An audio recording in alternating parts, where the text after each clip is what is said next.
Hey everyone, Duke here, and I know there's a lot of people that are looking to grind Bright Dust for the Dino Armor and other items for Festival of the Lost, so I'm going to go over all of the ways that I know to get Bright Dust over the next couple weeks in order to get those items that you want. To start us off, we have the Season Pass if you haven't reached level 100 yet. There's multiple levels that you can get Bright Dust from, starting all the way from the very beginning of the Season Pass, quite honestly. At level 9 is our first 200 Bright Dust. And then every 10 levels or so from there, you're going to get a little bit more, a little bit more. Also, if you actually have the Season Pass, you'll notice that you start getting some really, really high levels of Bright Dust on the bottom row here. You get 800, you get another 400 at 40, 500 at 50, 650 at 60, all the way going up to 2,000 at level 100.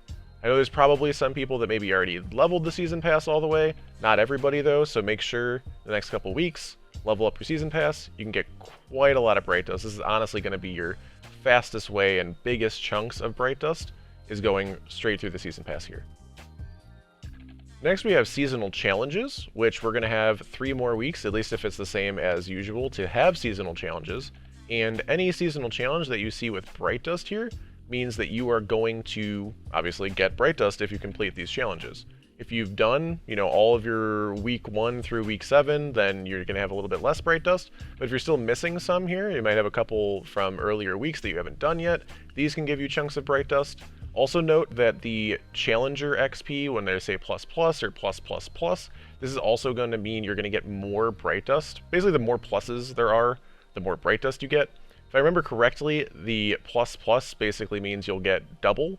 The baseline being 75 Bright Dust, so the plus plus should give 150 Bright Dust for these, and then the triple plus should actually give 4 times, and I believe you will get 300 Bright Dust for any Challenger XP triple pluses. If there's any just regular Challenger XP, or if it's Challenger XP with a single plus, I believe that will be 75 Bright Dust, but there's quite a few of these. Usually almost all of the bottom couple on each week will be Bright Dust related, so if you're missing any of these, go through those. You can get quite a lot of Bright Dust really, really quickly. Also, one last thing with the seasonal challenges, we've got Master of All Seasonal Challenge, which is basically completing almost all of the seasonal challenges. You have to complete 75. Usually you're able to miss maybe 2 or 3 total of the seasonal challenges, but this is going to be able to be completed during Festival of the Lost, during week 10, after we have all of the seasonal challenges.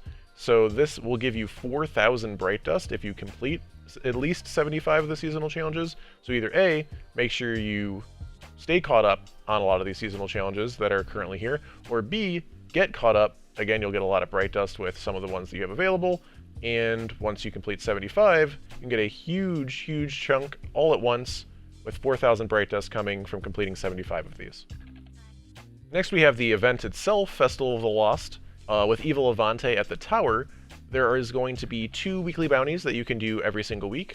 Currently, these only give 100 Bright Dust for each one that you do, although they're supposed to be potentially fixing this. They had said it was a bug and that's supposed to go back to the normal 200 Bright Dust for these seasonal events that these weeklies usually give 200 Bright Dust. Currently, they're only giving 100. I don't know how fast they're going to fix that. I don't know if you finish these early in a week, if they're going to give us some Bright Dust back in return. It might be something to wait on if you're really, really trying to maximize your Bright Dust. Wait to do these a little bit later in the week. See if they patch it. See if they upgrade these to 200 Bright Dust each. But these, at the very least right now, still give 100 each, so that's 200 total. Also note that there are the Repeatable Bounties here that you can use Glimmer for. These will give 10 Bright Dust each. And again, if you're doing some of the haunted sectors and doing some of these other bounties as well for the event, you can make sure you pick up some of these, get a little bit of extra Bright Dust on top of it. Continuing with repeatable bounties, we have Zavala for strikes, as well as Shax with Crucible and Drifter for Gambit.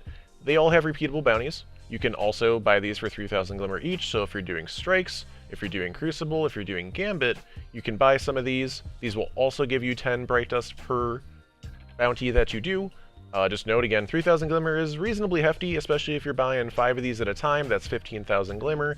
If you're trying to get a good chunk of Bright Dust out of these, that's definitely going to be a lot of Glimmer very, very quickly. But if you're trying to, maybe get a couple extra 100 Bright Dust over the next couple weeks, definitely will add up.